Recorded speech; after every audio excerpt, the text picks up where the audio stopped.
7 de la mañana. Pensábamos que durante la época de la pandemia el tema del narcotráfico había sido dejado de lado, que nadie se ocupaba de él, ni lo que estaba pasando en el Braem y en otras zonas de la selva, pero parece que no.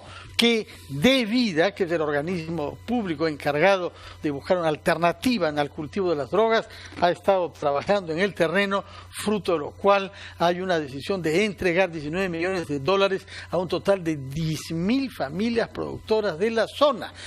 Vamos a hablar con el jefe de DEVIDA, el señor Rubén Vargas, que nos explicará qué está pasando en el Braem, en otras regiones de la selva, como la zona llamada de la Triple Frontera, y nos dirá incluso si el virus también está impactando ahí.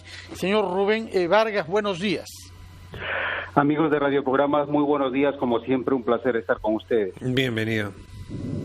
Gracias. Para nosotros, cuéntenos en primer lugar, sobre esta iniciativa de los 19 millones de soles que se conceden a 10.000 familias para que puedan tener productos alternativos y cultivar una cosa diferente que la hoja de coca.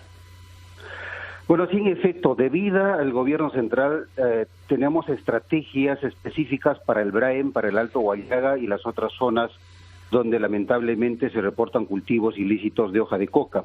En el caso específico del BRAE que usted comenta, estamos trabajando con cerca de 20 millones de soles que hemos transferido a nuestros principales socios en este esfuerzo de darle oportunidades de vida lícita a los agricultores, me refiero a los alcaldes, a los gobiernos locales, y con ellos estamos trabajando un conjunto de paquetes de proyectos productivos en torno al café, en torno al cacao, en torno al palto, el banano, los cítricos y también en torno a la piscicultura, es decir, la crianza de peces tropicales.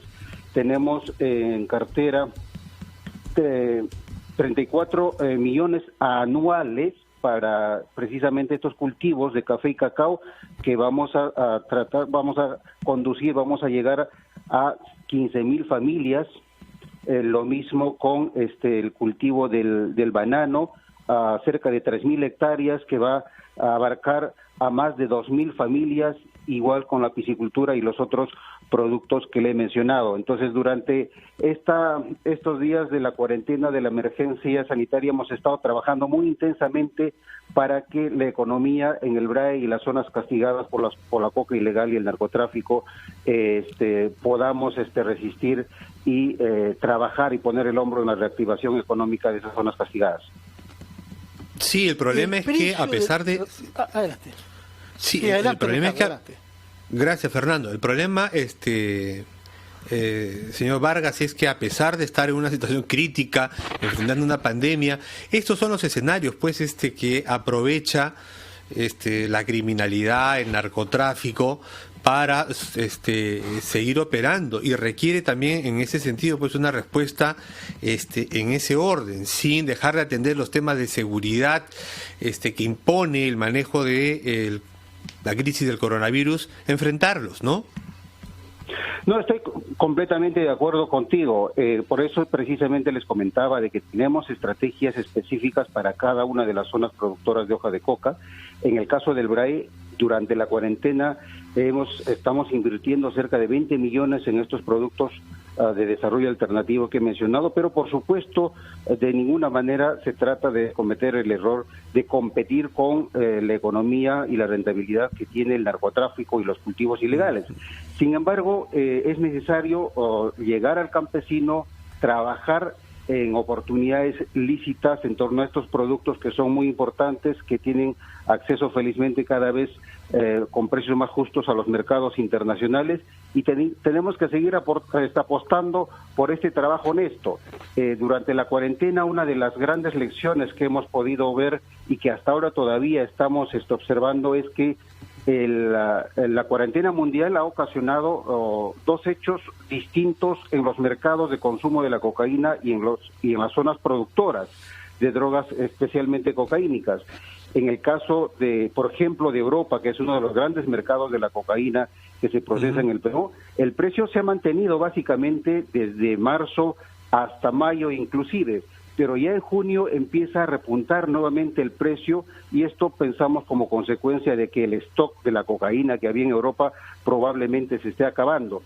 Pero en el caso de los países productores como es el nuestro, de coca ilegal y de derivados cocaínicos, desde marzo el precio de la coca se cayó, más del 50% en las principales zonas productoras de este cultivo, especialmente en el BRAE. Y eso, por supuesto, ha ocasionado un poco de incertidumbre y zozobra en los campesinos, y precisamente por eso es que es importante llegar con estas inversiones frescas para empezar a trabajar una nueva etapa con los productos alternativos.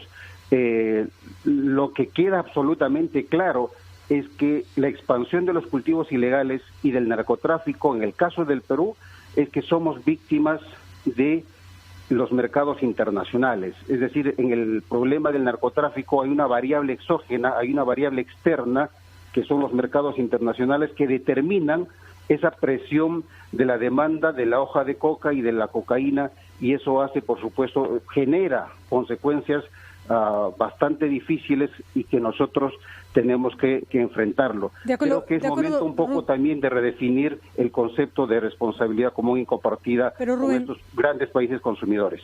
Pero Rubén, en un contexto de pandemia, cuando el precio de la coca va a subir por lo que estás contando, porque obviamente el tráfico ha estado embalsado, porque va a haber además seguro más dificultad para que la droga pueda moverse, entonces eso va a generar que un gramo de coca cueste mucho más que antes.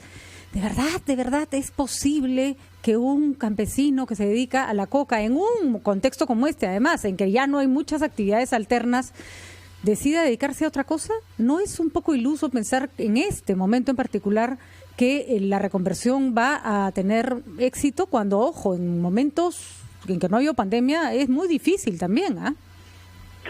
Yo diría que precisamente en estos momentos de crisis es cuando al campesino tenemos que acercarnos, porque como te decía, la crisis del COVID-19 ocasionó situaciones diferentes en los países que consumen y en los países que producen. En el nuestro, que producimos coca ilegal y cocaína, el precio de la coca ilegal, esa hoja de coca articulada a la cocaína, se cayó, se derrumbó.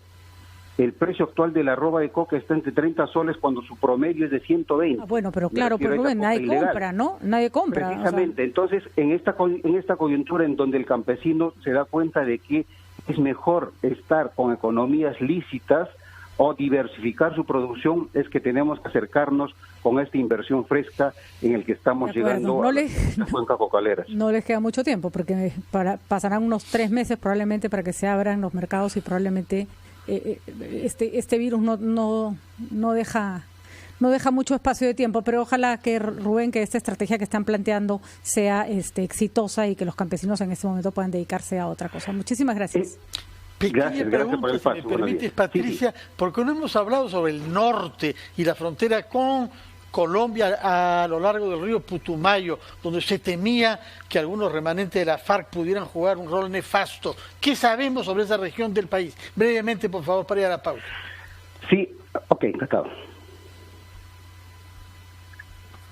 Previo a la pausa, Rubén. Bueno, me parece que ya comprendió que nos estábamos despidiendo. En fin, la próxima vez, Patricia, preguntaremos sobre el Putumayo. Son 1.500 kilómetros de río. Así es, vamos a la pausa.